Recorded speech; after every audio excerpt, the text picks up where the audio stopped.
Hey, what's going on, everybody? Yeah, sorry, I was gone the last 3 days. Sorry, forgive me, I had something on my finger. So yeah, I wasn't able to post. It was actually a very weird, very weird 3 days, to be honest with you.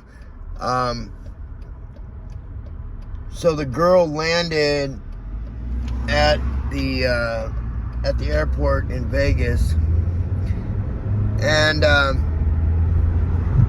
had no expectations, no nothing, right? Like, I mean, never talked to her on the phone and never met her in person, so this is like a new thing.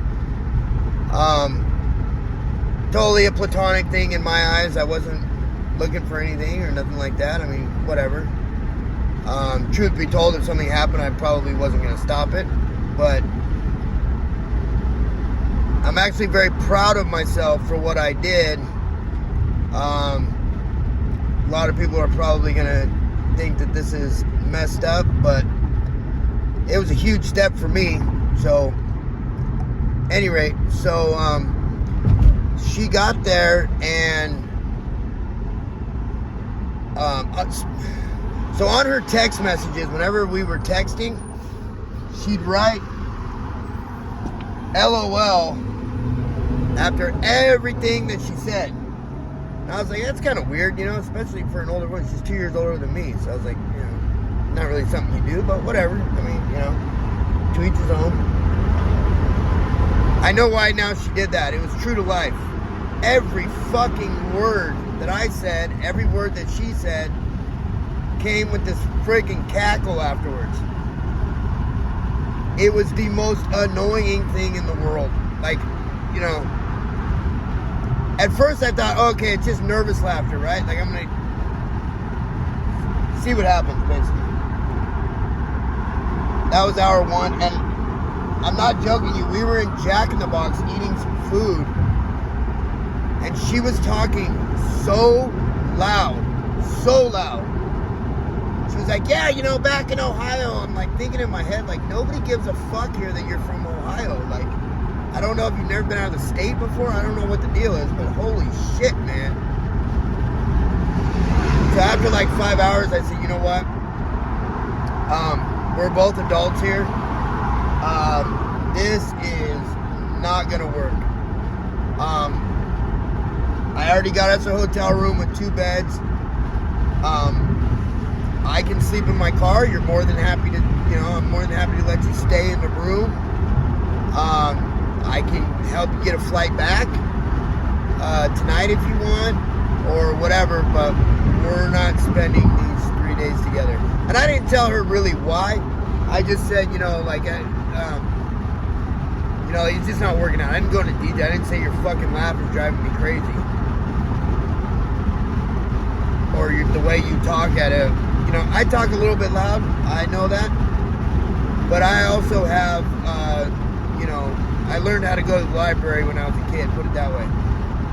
I have the ability to not fucking be screaming in a fucking Jack in the Box about shit nobody cares about. Any rate, so I was like, this ain't gonna work, you know, like, I'm gonna go off and do my own thing, sorry. Like, it's just not gonna happen. And, you know, she was confused and this, that, and the third. And I was like, listen, I apologize. I said, you know, you're a really nice person. You're not a bad person. It's just, you know, really, like, I don't feel comfortable, which is true. I didn't feel comfortable because it was driving me nuts. But,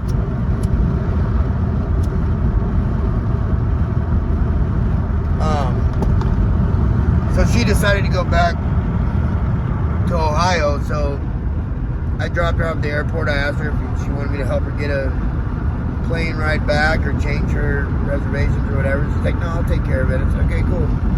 See you later. And she honestly did text me.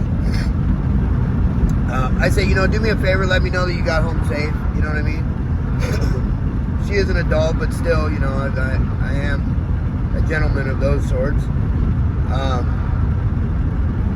But I was like, man, dude, like, holy shit, like, and And you know, the thing is she's helped me through a lot of shit. Like, she was a great, you know, she's a good person. She's a good friend. But how do you, you know,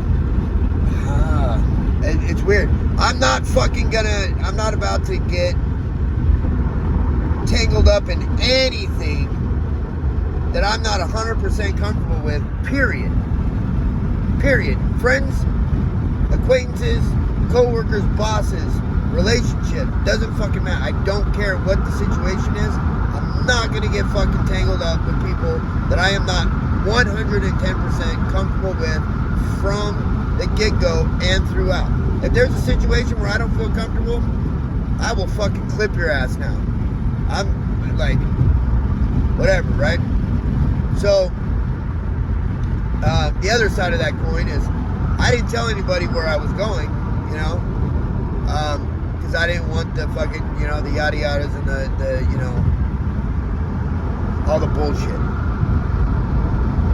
Well, the narc is an amazing person, man. They are fucking keen. You know, their spidey senses go beyond the realm of what my brain is capable of understanding. Because somehow, some way, and I did not tell anyone at my fucking house, and I know she doesn't have this YouTube. She doesn't know that I'm doing this YouTube. Because if she did, when she found out I was doing TikTok, she couldn't wait for me to get home from work to fucking say something. She does not have that capability of hiding that. She loves, because she always, you know, accused me of doing shit that I really wasn't doing. And I tell her, I'm not fucking doing that, you know. I did make a TikTok. I did do narcissistic abuse videos. I did, you know, a lot of my channel on TikTok was like, I'm very patriotic, and it was like a lot of like 2A and things like that. I ended up getting banned from TikTok because of it, which, whatever. It was during the height of the pandemic and everything that was going on at that time. I wasn't like, you know, rah Trump or anything like that. I'm a libertarian. I believe in, you know, people have inherent rights that shouldn't be trampled on by government. That's my belief. Anyway, I don't want to get all political. But the second she found out about that fucking TikTok channel, like the day, she fucking, you know, the whole 9 yards. So I guarantee you she does not know about this YouTube, because she would not be able to hold it in. She just can't. It's impossible for her. Because she knew that I was talking to the girl from Ohio, and I was honest with her about it. I said, yeah, you know, she's just a friend. I met her at a fucking webinar. You know, we're not doing anything. We never talked on the phone. That, you know, it's strictly platonic. It's a friend that happens to be a girl. What are you gonna do? You know, like, if you have a friend that just happens to be a guy, I have no choice but to trust you until I know otherwise. That's how I feel. I will give you that trust. I mean, you're my wife, right? I'm your husband. I deserve that trust until it's broken. Once it's broken, then I'm on my own, right? And same to you. She broke it already, so that's why I didn't trust her around guys. Very simple. Until she broke it, I did. Once she broke it, I didn't. Anyway, sorry, I'm getting super sidetracked. She texted me, blew me the fuck up. My phone was in the car. I was in the casino, I was gambling. I wasn't taking my phone with me really in the casinos at all. I was just in my own world, right? And I was enjoying myself. I was having a good time, you know, like, whatever. Anyway, blew me the fuck up. Blew me up. And I was like, what in the fuck, you know? And I'm reading the text messages, and it's like, you know, talking about like me moving on, and like, you know, like, how could I do this to her and the girls, and I'm not there for them, and I'm selfish and I'm this and I'm that. I didn't respond to any of it. I didn't respond to a single fucking piece of it. To be completely honest with you, and it sounds a little sadistic, and I know, and I'm sorry that it does, but I'm just being honest. I fucking literally laughed out loud. I was cracking up at how pathetic those text messages sounded. They were fucking pathetic. Like, I don't know, tomorrow it could be totally different. It could be different 5 minutes from now. Who the fuck knows? But one thing I know as of this moment right now, I truly believe the cognitive dissonance is gone. I don't see anything good about that woman at all. Like, she is a pathetic fucking, Lord forgive me. She is a pathetic waste of human creation, in my opinion. Sounds fucked up, I know. But she ruins lives. Why in the fuck should I give a shit about somebody who does not give a shit about anybody else? You don't deserve it. Right? Like, that's the bottom line. You don't deserve it. Like, I don't know if I had some sort of like self-confidence booster or a realization that I didn't realize that I had. But I just feel like, you know what, man? Literally, it is fucking me against the world, dude. It is me against every fucking walking thing on this fucking earth. You got to prove to me that you're on my fucking side. You don't just get that opportunity. And you don't just get to keep it once I've given it to you. You could fucking lose it just as quick as you got it. Like, fuck you. Fuck fucking you. Fuck everything. Like, seriously. I'm not cold about it either. Like, there's no ill feelings to anybody as far as, like, I want to do harm on anyone, or I want to, make people pay, or retaliation. No, I don't even have the fucking time. I'm not even going to give you my energy to do that. Fuck you. And I'll tell you what, I seriously feel like a fucking weight is lifted off of my back. All the way down to, like, obviously my kids get the exception to that rule to an extent. My youngest daughter, she's still butthurt about the phone situation from 2 weeks ago. And I've asked her 3 or 4 times now, do you want to talk to me about it? I mean, maybe we can get your phone turned back on, but you need to discuss it first. She's trying to tell me that I need to turn the phone on first before she... Fuck that. I'm the fucking parent. I'm telling you what we're doing, and that's the fucking end of it. When you're fucking 18 years old, you can do whatever the fuck you want. Whether I agree with it or not, it's not my decision anymore. But until the day you turn 18, especially if I'm paying for the fucking phone, I'm doing this, I'm the one who fucking determines the way this is going. I don't give a shit. Like, yeah, I might be old-fashioned about that. I might lose time, but you know what? I have a strong enough belief in what I'm doing that later on down the road, once she realizes, Dad did it for the right reasons. Dad was trying to show me something. Dad was trying to teach me something. Then it'll all work out in the end. Some people never get that fucking realization. Some people think Dad's a fucking asshole for the rest of their lives. She's a person. She's a human. She has her own mind. Whether it's being manipulated or not is a totally different story. But she has her own mind. She can make her own decisions as far as whether she likes me or not. Fine, you don't have to like me. I'm not raising friends. I'm raising adults. So it applies to everybody. You know what I mean? Customer service. If you're going to be good with me in customer service, I'm going to be good back to you. If you're going to be shitty to me, I'm going to treat you like shit too. And I won't give you a fucking tip. And I'll fucking give you a fucking piece of my mind if I have to. I don't give a fuck. You know what I mean? I gave a fuck so much about what people thought and what people fucking determined what my life is going to be. You know what? Now that I'm just sitting here talking about it, I'm thinking maybe it was the freedom of like going to Vegas, like that was kind of outside of my comfort zone, to be completely honest with you. I would never normally have just done that. But something like told me I had to, and I think I had to because of the lesson of like, I was like, dude, it's been 5 hours. Like, you've given this woman enough of a chance. Like, this is who she is, dude. You don't mess with her. Like, why are you going to drag it on for 3 days and put yourself through misery just so she doesn't feel miserable? It's not her fault that she's a fucking cackling, fucking crazy woman, but it's not my fault either. So why the fuck should I have to suffer for 3 days? Fuck that. I fucking put it down like it was, and that was it. Like, I honestly am very proud of myself for that. To tell you the truth, I really fucking am. Because I would have never done that before. I would have sat there for 3 days in fucking misery and kept my mouth shut. Like an idiot. Like a fucking people pleaser.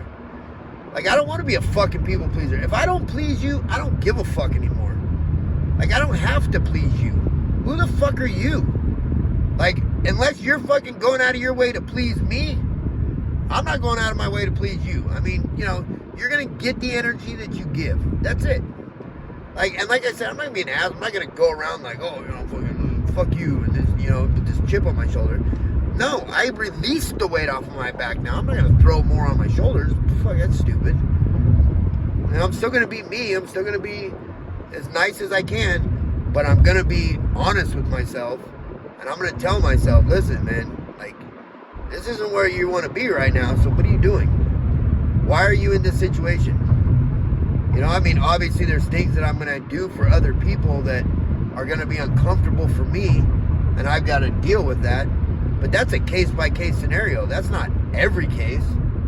That's not just the way it is. Fuck that. Anyways. So I apologize. I didn't make a video for a few days. I was kind of just doing my own thing anyway. Just enjoying myself. And fucking I went down and I walked the strip. I mean, I've been to Vegas, you know, fucking probably 50 to 100 times. I don't know how many. A lot. Been there a lot. But it was a different experience this time. A, because the last time that I was there, I was still drinking. That's how long ago it was. There was a point in time, years ago, that I would go up there fucking probably twice a month. But after I quit drinking, I don't think that I've been back since I quit drinking. I don't think I was until this time. But it was a different experience, you know? It was like, I was actually sitting there at one point, sitting on the strip, watching all the fucking drunkards go by, and I was just like, man, it's funny, but it's sad, and it sucks, but it's hilarious. I fucking love it. I'm glad that's not me, because when I was drinking, I was fucking drinking, you know, like, I didn't fucking, you know, there was no sipping tea. Like, I did it. I would fucking do it. And, not that I'm bragging on that or whatever, but I'm fucking bragging. I would be able to put it down. But I also paid for it every fucking day. Every morning I woke up, I was like, oh my God, because I was obviously drinking there. I was a fucking alcoholic, straight up. But I wasn't an alcoholic by like, how do I fucking word what I want to say? Like,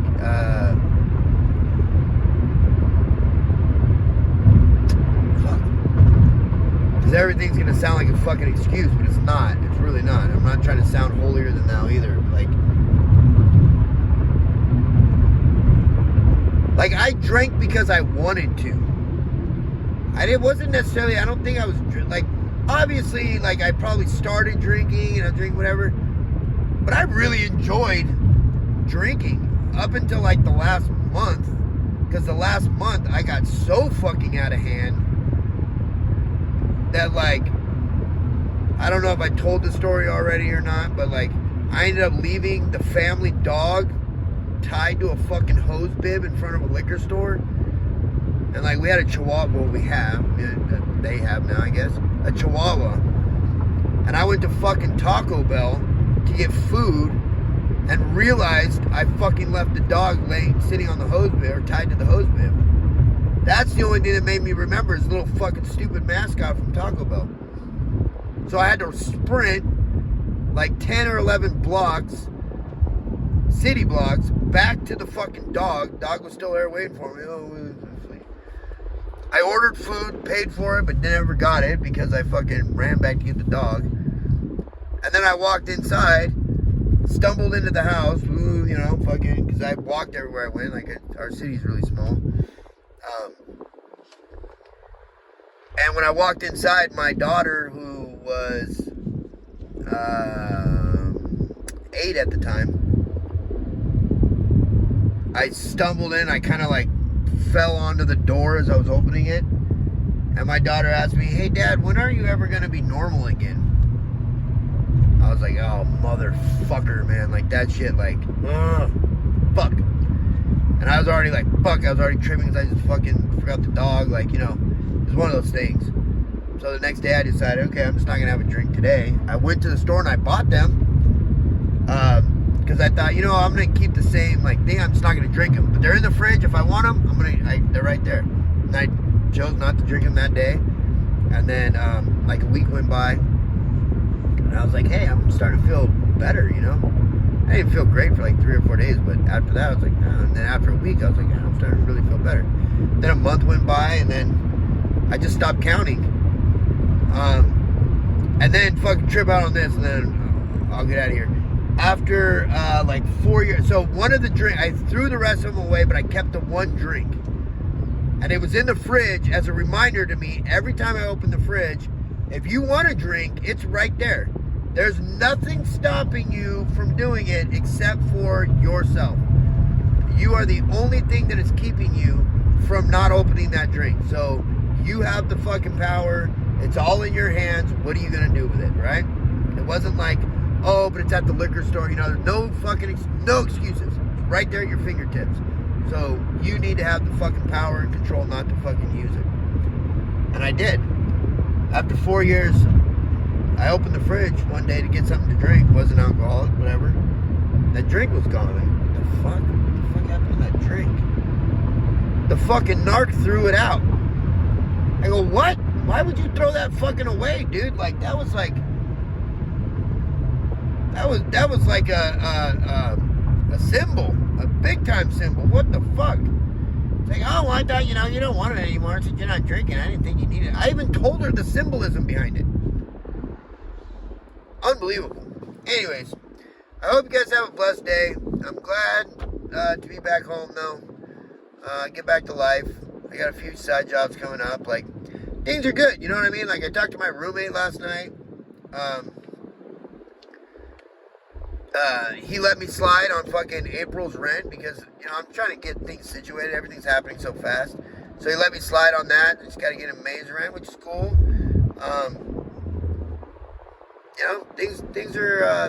Things aren't great, but they're all right, I'm trying to get back in with the company and the union, so I'm talking to them right now. So hopefully that'll work out. I'm just trying to stay positive, trying to do the right thing, and, there's a lot to be said, man, not to focus on being a survivor of narcissistic abuse. Like, yeah, I've fucking been there, done that, and all I got was this crappy heartbreak. You know what I mean? Right? I want to put that on a t-shirt. Been there, done that, and all I got was this crappy heartbreak. Anyways, you guys have a great day, great night, wherever you're at. Appreciate you, and we'll see you tomorrow.